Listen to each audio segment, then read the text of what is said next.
Mesdames et messieurs, bonjour. Bienvenue à votre nouveau numéro de l'émission Éducation pour tous. Là, je suis avec monsieur Jean-Marie Kilumbi, vous les connaissez bien. L'autre fois, il était avec nous, nous avons eu à parler de la langue lingala. Comment écrire correctement cette langue, comment bien parler cette langue lingala, qui certaines personnes essaient un peu de la froisser, essaient un peu de mal écrire en croyant qu'ils ont bien écrit, or que ce n'est pas bien comme ça la manière dont vous écrivez cette langue. Selon monsieur Jean-Marie Kilumbi qui est là avec nous aujourd'hui, je pense qu'il nous a amené encore de bonnes choses concernant toujours cette langue qui lui qualifie d'une langue internationale. Là, je tourne vers mon invité. Bonjour monsieur Jean-Marie Kilumbi. Bonjour. Comment vous allez? Je me porte bien. Monsieur Jean-Marie Kilumbi, parlez-nous un peu brièvement de vous. Après mon diplôme, j'ai fait des études de langue. J'étais un ancien étudiant de Goethe City. J'ai appris l'allemand là-bas. Je suis porteur du Zeugnis allemand et du certificat Deutsche als Fremdsprache allemand aussi. Et j'ai fait des cours spéciaux de langue allemande. C'est ça mon parcours. Et pourquoi vous n'avez pas continué? Vous avez brutalement arrêté. J'ai arrêté d'enseigner parce que j'ai des problèmes visuels. J'ai des problèmes visuels, c'est pourquoi j'ai arrêté.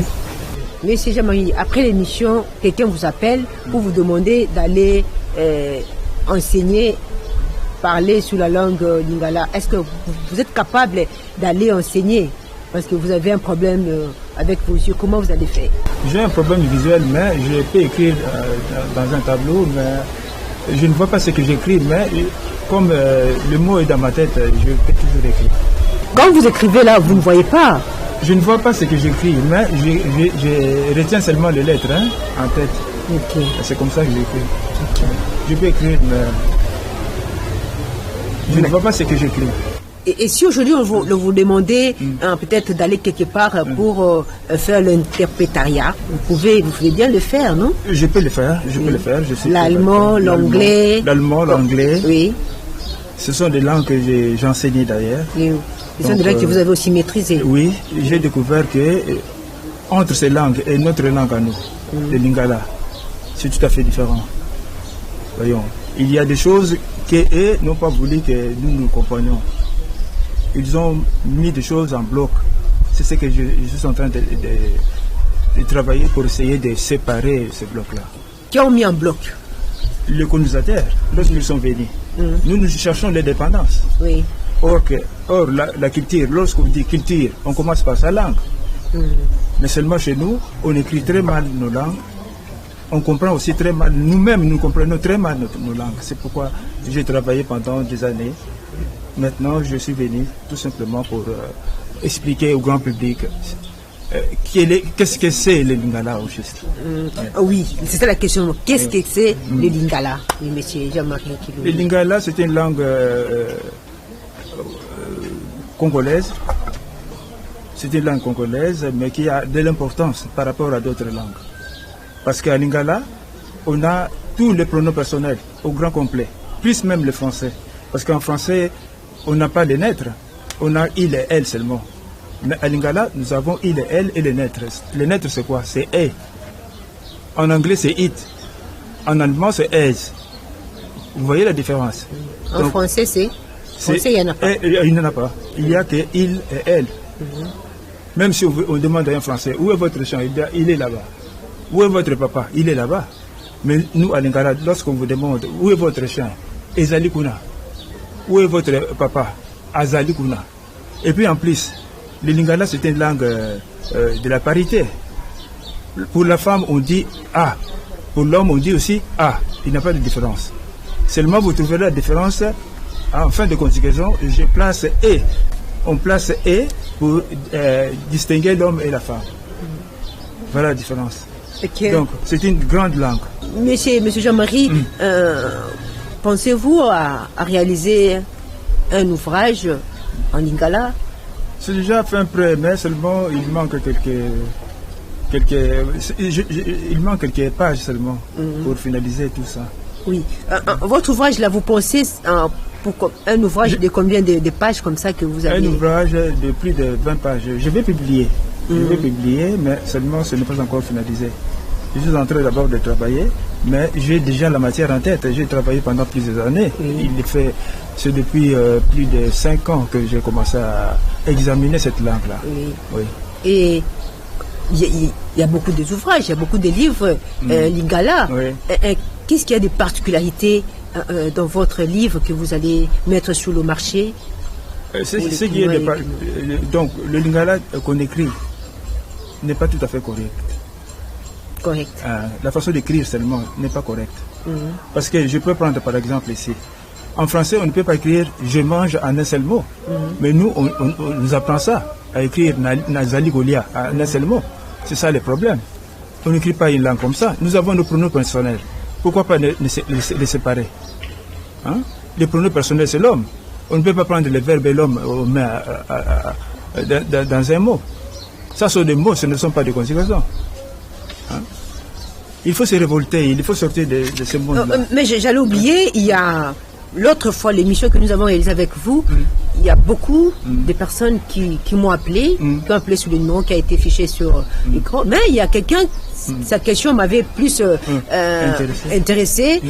La personne m'a dit quoi? Maman, Moutouana, Zoma Lokuta. Il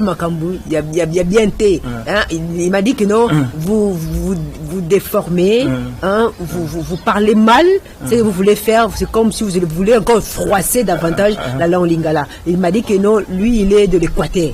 Lingala et Zandengo Zolo Bawanate. Il doit sortir de la colonisation. Il est encore dans l'esprit des colonisateurs, mais il doit sortir de là. Nous avons appris pour changer ce monde. Donc lui, il n'a pas compris ce que je suis en train de faire. Je ne suis pas en train de déformer les lingala, mais je suis en train de faire sortir les gens de cette forme coloniale de langue. Voilà. On nous a appris très mal nos langues et pour que nous suivons leur langue à eux. C'est ça le problème. J'ai pris par exemple ici, on ne peut pas écrire en bloc Nazali, Kolia, comme conjugaison. Parce que na, c'est un pronom personnel. On doit les séparer. On ne doit pas mettre ça en bloc. Vous voyez la différence. Et en plus, chez nous, nous avons le pronom personnel au grand complet. Et il ne manque pas un seul pronom personnel. Nous avons tous les pronoms personnels. C'est ça le problème.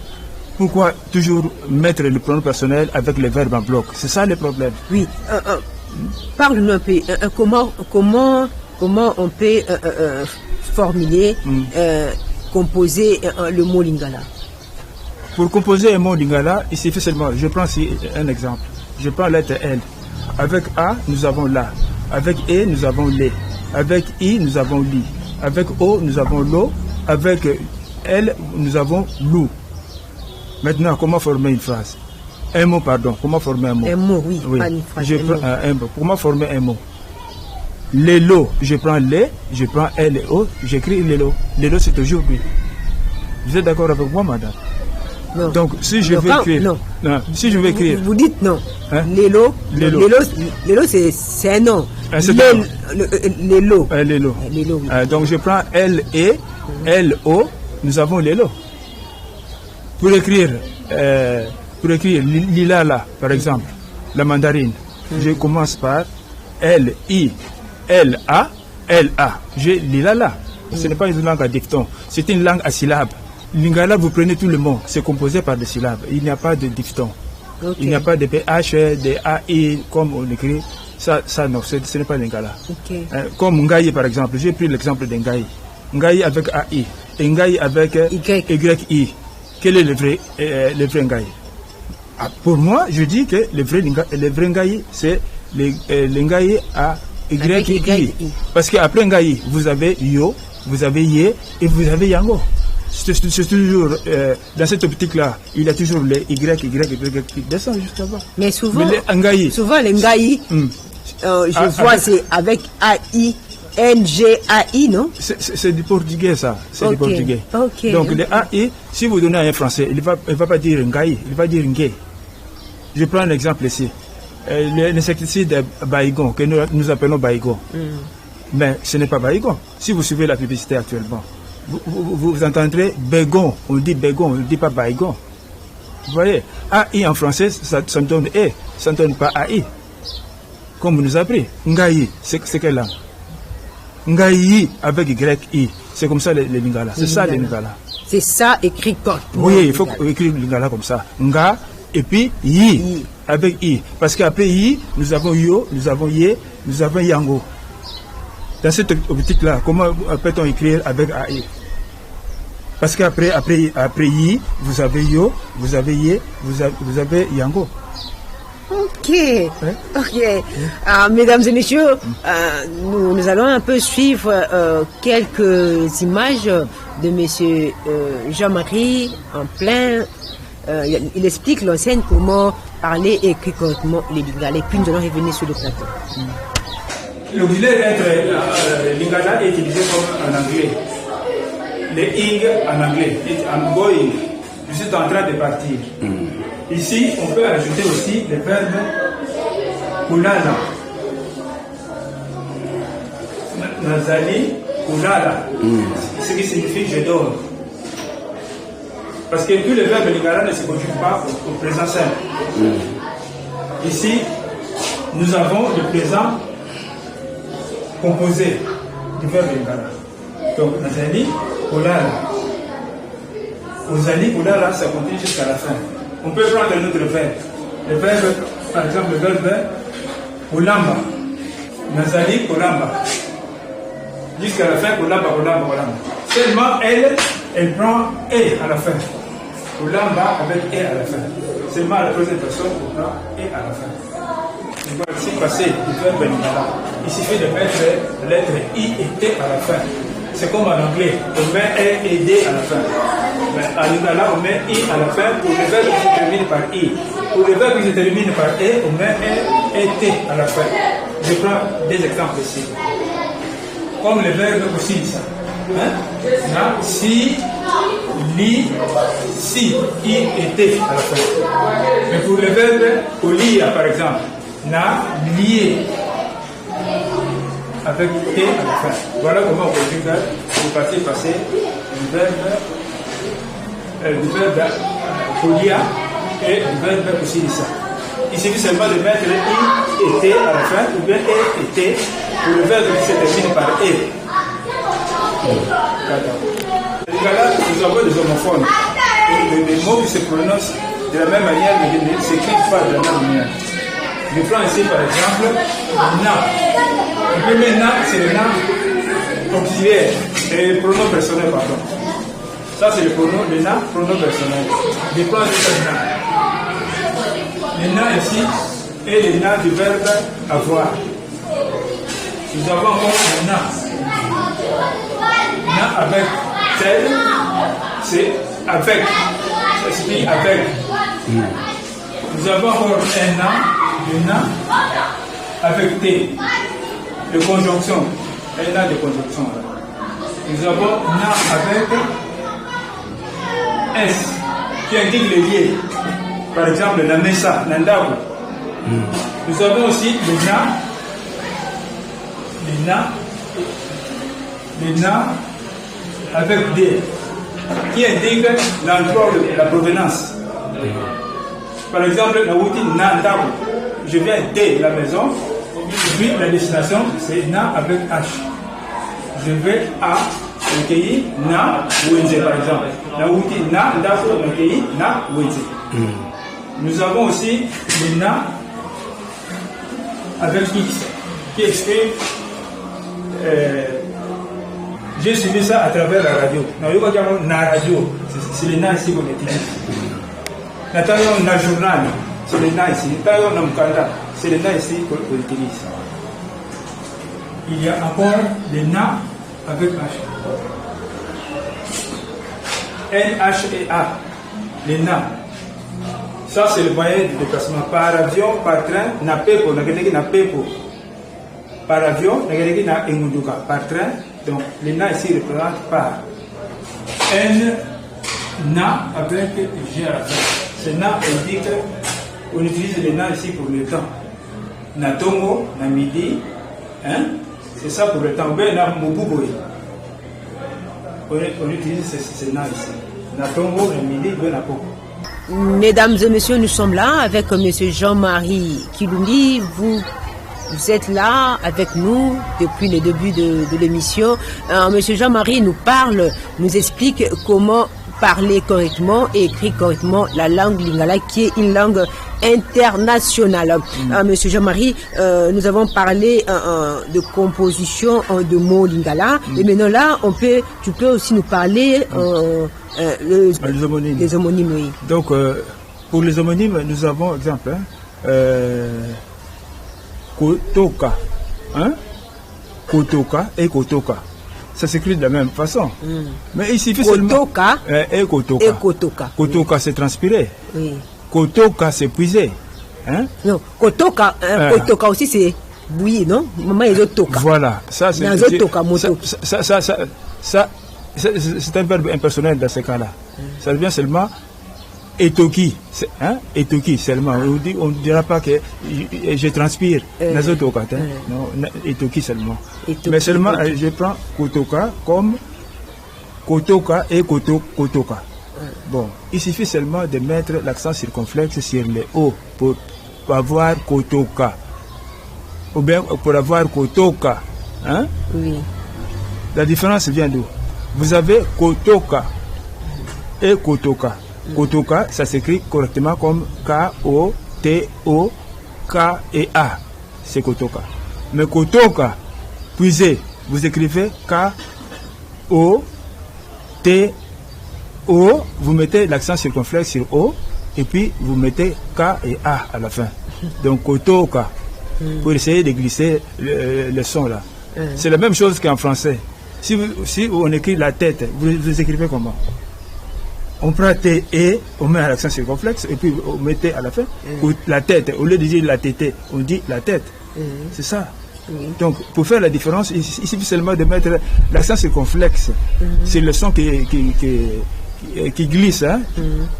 On met seulement les deux mots. Pour différencier les deux mots là. Oui. Je prends un deuxième exemple. C'est Kolinga. Aimer ou vouloir. Je peux aussi prendre un autre verbe, Kolinga. Avec Kolinga, vous mettez l'accent circonflexe sur I pour seulement de rallonger un peu le son là. Kolinga, au lieu de dire Kolinga, vous dites Kolinga, vous mettez le son là, vous mettez l'accent circonflexe. C'est ça qui fait la différence. Tous les mots, c'est toujours comme ça. Pour les mots qui sont semblables, ça c'est pour les verbes. Pour les mots qui sont semblables, par exemple, Coco et Coco. Vous mettez Coco avec T à la fin, Coco avec l'accent circonflexe entre Co et Coco. Au lieu de dire Coco Yamoisi, vous pouvez mettre après O, vous mettez E. Au lieu de dire Coco Yamoisi, vous dites Coco, mais vous mettez E à la fin pour désigner la femme et l'homme. En portugais, c'est toujours pareil. Pour dire ou Avo, c'est le vieux. À Avo, c'est la vieille. Voilà la différence. La différence de O et A. Ok, mais non, c'est un peu difficile aussi de chercher un peu à comprendre ça, à comprendre ces mots, les homonymes là pour... Non, tous les homonymes sont presque pareils. Si vous voyez là où le son glisse, vous mettez l'accent circonflexe. Là où le son glisse, Kotoka, sans accent, Kotoka, vous mettez l'accent circonflexe sur O. Pour essayer de rallonger le son. On peut aussi connaître un peu la conjugaison. Bon, avant de répondre à votre question là, j'aimerais bien d'abord parler aussi de la composition des mots lingala. Nous avons par exemple le mot Kobwaka. Souvent on écrit Kobwaka avec W, les autres écrivent avec I et A. Or, une langue, j'avais dit récemment que un mot c'est une loi. C'est invariable. On ne peut pas écrire un mot de plusieurs manières. C'est impersonnel. On écrit un mot seulement d'une façon, comme je peux prendre l'exemple ici en français. Camion. Lorsque vous lisez camion, vous voyez que ce n'est pas vraiment comme si ce n'est pas correct. Mais on ne change pas, on écrit camion comme tel comme les Français même ont écrit. Ont écrit. C'est ça le problème. Donc chez nous, pour le verbe koboaka par exemple, au lieu d'écrire ko, bois avec IA, moi j'écris avec W. B, non, sans W. J'ai fait exception de W avec la lettre K et la lettre G seulement. C'est la lettre G et la lettre K qui peut prendre directement W. Mais vous écrivez comment? Moi j'écris ça comme ça. Koboaka, je prends K, O, B, I, W, A, K et A. Kobuwaka. Mais nous prononçons Kobuwaka. Ah, vous écrivez K, O, B, U, W, A, K, A. Mais là maintenant, si on doit... là c'est Kobuwaka. C'est Kobuwaka. C'est Kobuwaka. Pourquoi je dis pourquoi ça? Comme ça? Pourquoi écrire comme ça? Pourquoi écrire comme ça? Nous avons un autre verbe, kozwa. On écrit kozwa comment? Kozwa, on écrit K-O-Z U-A. C'est ça. Oui. Kozwa, ce n'est pas comme ça. On prononce bien à lingala kozwa. On dit kozwa.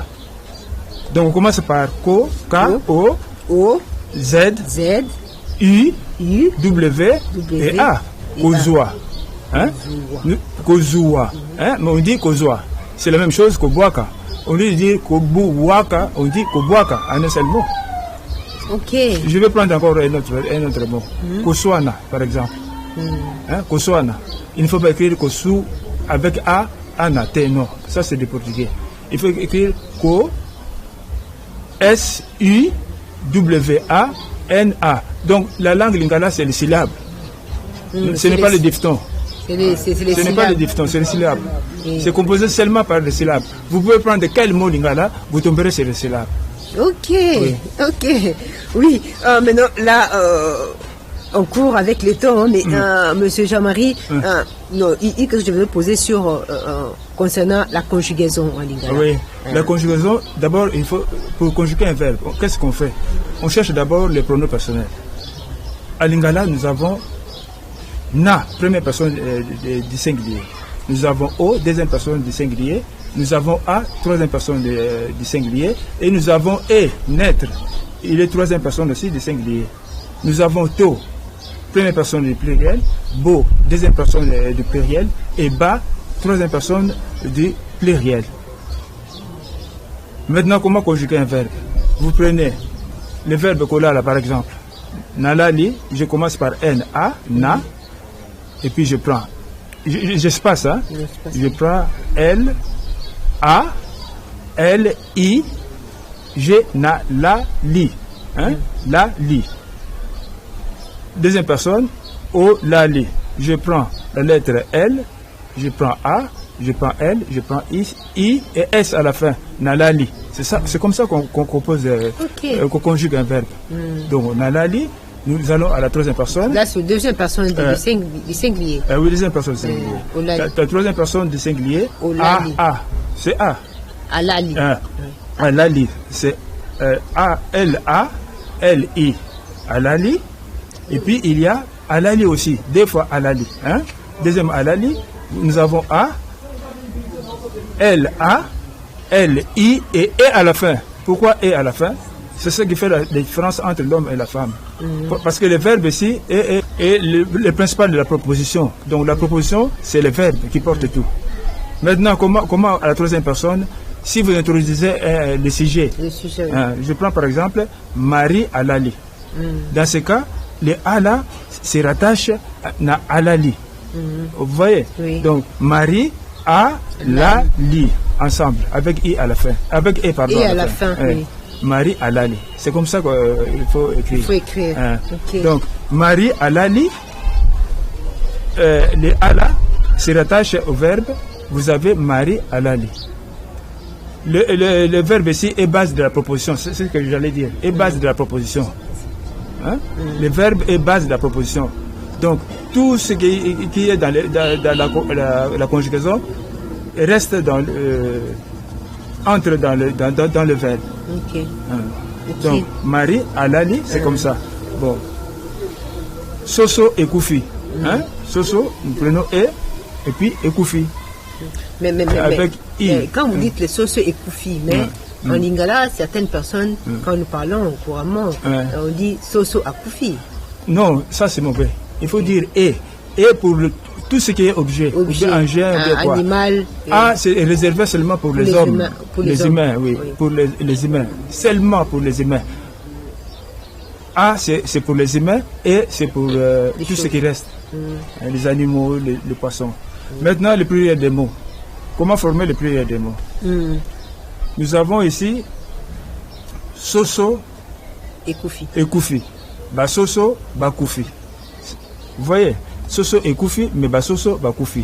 Vous prenez tous les poissons, vous prenez les animaux, vous prenez les oiseaux, vous prenez tous les insectes là. Vous prenez, vous verrez seulement cette forme-là. Ok. Donc, PC et Koufi, PC, Bakoufi. Mais tous les restes, les objets, les engins, ne prennent pas bas au pluriel. Prennent et. Donc, forment un ensemble, ils prennent Mutuka et Koufi. Mutuka et Koufi. Mituka et Koufi. Okay. Au lieu de Bakoufi et Koufi. Vous voyez? Oui, c'est ça la différence. Donc, Taba à Koufi, Bataba, Bakoufi. Ça, c'est au pluriel. Mais pour les objets Kiti et Boukani, Bakiti et Boukani toujours. Ok. C'est vraiment très, très intéressant. Donc, vous nous parlez l'emploi des auxiliaires, être et avoir en lingala aussi. Oui, nous avons en lingala un seul auxiliaire. Hein. Il est être, il est avoir. Mais la différence vient des na. Donc, l'auxiliaire être, c'est Kozala. Hein? Quel que soit pour l'auxiliaire avoir ou être, nous avons l'auxiliaire Nazali. Nazali, c'est Kozala, être et avoir. Kozala, voilà, c'est Kozala. Mais la différence vient d'où? Nazali, na, c'est ça le verbe avoir. Okay. Le na est à part. Hein? Nazali, tout simplement, c'est le verbe être. Maintenant, comment conjuguer le verbe être au temps présent de l'indicatif? Nazali, Ozali, c'est tout à fait comme la conjugation du présent simple. Hein? Au présent simple, on conjugue toujours de la même manière. Et le verbe auxiliaire être aussi. Nazali, Ozali et puis Azali, c'est toujours comme ça. Azali jusqu'à la fin. Mais seulement la terminaison varie. Hein? Nous avons aussi, à Lingala, après Nazali, il y a aussi le diminutif. Naza. Hein? C'est ça le diminutif, Naza. On coupe Nazali, on dit Naza. Hein? Après Naza, nous avons Nazo. Mais ce zo-là ne peut pas s'écrire avec Z-O. Ça c'est faux. Zo vient d'où? Nous avons avec Naza, nous avons Z et A. Hein? Nous enlevons le A des A. Et puis nous avons Kolala, par exemple. Hein? Nous avons K, O. Nous enlevons le K. Nous restons avec le O des Ko. Hein? Ko, oui. Nous les remplaçons par un apostrophe. Nous mettons un apostrophe en haut là-bas. Maintenant, nous avons na, zo, la. C'est comme ça qu'on écrit une langue. Ok. Ce n'est pas de façon zo. Zo signifie quoi? Hein? C'est ça la question. Si le papa là venait, dites-lui, zo signifie quoi? Demandez-lui si c'est un verbe être, si c'est quoi. Il y a la contraction, on appelle ça la contraction en français. Ok. Hein? Na, zo, la, vous écrivez na, N-A, oui. espacé, Z, oui. Vous mettez l'apostrophe, zo, la. Zo, la vient d'où? C'est ce cola là, vous enlevez les K, les cola là, vous enlevez les A, les A, vous avez nazola là. Hein? C'est comme ça qu'on écrit une langue. Ok, on peut aussi un peu, juste en quelques lignes aussi, parler des homophones. Ah, les homophones, oui. Nous employons na souvent à Lingala. Hein? Ngai, naye. C'est une conjonction que vous allez mettre au milieu. Oui. Hein, des et-conjonctions. Les na avec T. Moi, j'ai écrit les na avec T. Nous avons le premier na. Les na avec A. Hein? Ça, c'est le pronom personnel. C'est G. Na, c'est G. Bon, nous avons le na du verbe avoir. Pour dire, Nazali na 10 francs, Nazali na 500 francs, j'ai 500 francs. Le na avec a et e à la fin. Ça, c'est le na du verbe avoir. Donc, nous avons le na avec n et a et t. Ça, c'est la conjonction. Nous avons le na avec z. Le na avec z, c'est avec. Hein? C'est la traduction que j'ai fait là. C'est avec. Nous avons le na avec a et d. Ça, c'est la provenance. Nauti nandako. Hein? Nakei nazando. Mais si vous allez nazando, vous écrivez le na là avec na avec h. Monsieur Jean-Marie, on va vers la fin de notre émission. Qu'est-ce qui vous a motivé? J'ai appris des langues étrangères. Hein? J'ai comparé par rapport à nos langues. J'ai constaté que nous sommes vraiment en retard. Je ne comprends pas nos intellectuels. Ils s'intéressent souvent qu'aux politiques. Des choses comme culture, et ne s'intéressent pas. Oui. C'est la politique maintenant qui domine, qui est la culture, voilà. Certaines choses. Or, il n'y a pas de culture sans langue. Okay. Nous écrivons très mal notre langue. Je ne suis pas en train de déformer le lingala, mais je suis en train de montrer comment écrire et comment lire et comment comprendre notre langue. Oui. J'ai donné déjà plusieurs exemples. Aux églises, si vous avez le lecteur là, dit commence par quoi? Commence par Natangi na Komenayesu. Or, Natangi, c'est déjà le passé. Ce n'est pas le présent. C'est ça le problème. Il faut remettre les choses en ordre. Oui. Parce qu'il y a des verbes qui ne se conjuguent pas au présent simple. Il y a beaucoup de verbes qui ne se conjuguent pas au présent simple. Se conjuguent seulement au présent composé avec Nazali. Même le verbe Kolia, Nazolia. Est-ce que vous mangez maintenant? Mais si vous dites Nalié, c'est déjà le passé. C'est que vous avez déjà mangé, vous avez terminé. Oui. C'est ça le problème. Monsieur Jean-Marie, quelles sont les difficultés que vous rencontrez pour aujourd'hui mettre en place votre ouvrage? Non, je n'ai pas suffisamment de moyens. Hein. Il faut avoir des moyens pour faire ça. J'ai pris le temps de travailler avec le moyen de bord. Hein. Si quelqu'un s'intéresse à ceci, il peut m'appeler. Je laisse ici mon numéro de téléphone. Oui. 090 351 70 71. Je reprends. 090 351 70 71. C'est ça mon numéro de téléphone. Monsieur Jean-Marie... si quelqu'un a des doutes, il peut m'appeler. Oui, il va m'appeler sur le numéro. Avec ce numéro, nous allons discuter ensemble avec lui. Il peut m'inviter chez lui, je peux partir et puis discuter avec lui. Monsieur Jean-Marie, merci beaucoup d'avoir répondu à notre invitation. Vous êtes toujours disponible pour expliquer aux Congolais et particulièrement à la population quinoise ce que c'est la langue lingala.